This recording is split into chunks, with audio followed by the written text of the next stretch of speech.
Dog isn't feeling very well today. Happy Thursday. Things are going pretty well over here, except for the dog situation. The dog had us up 4 times to go outside. Maybe I should go to bed later and later. You think that's the secret?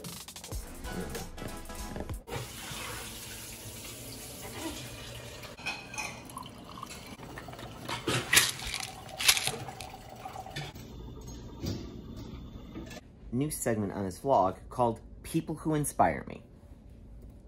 I don't know if it's really a segment. My wife's a big fan of Rachel Hollis, the famous New York Times bestselling author of like 2 or 3 books that have been in the New York Times bestselling list. 2 of them like in like the top 5 for like over a year. Something crazy. She's fantastic. But the crazy public news is that her and her husband, who've been running this company, are going through a divorce. Tough thing to deal with. I think a lot of people in that situation would just, you know, take a break, not even mention it, right? Make a lot of this like a mystery. Not Rachel. Here's an email from Rachel. And I'm already sure I should not send it out into the world, but I promised you guys and myself that I'd keep in touch every week. She talks about how she's struggling. She's leaving her home, packing it up.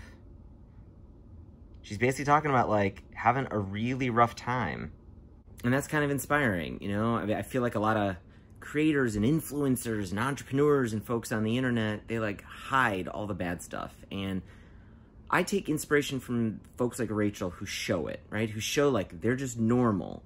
The things that are going on for them could happen to anybody, no matter how wealthy or successful or New York Times best-selling listy you are. There's something about that helps, I think, the rest of us kind of realize like, oh yeah, stuff is up and down for you too. If that's true, well, then maybe I can get to the highs as well. Check out Rachel's stuff. She's a very positive influence on a lot of folks. Hang on. So what? Lynette has got to like warn me when she's gonna drop some crazy knowledge. This is insanity. I've never heard of this before. Go ahead. So she has a sucker for a treat, a dum-dum, and Lynette just drops this on us. So the mystery flavors of dum-dums that they make, you like the mystery ones, right? The ones with the question marks on them, you don't know what it's gonna be.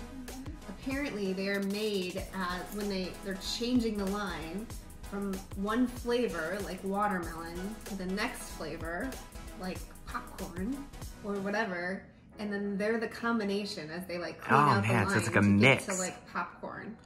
How did you find out about this? This is funny too, actually. I learned about it on the 1Password podcast. Crazy.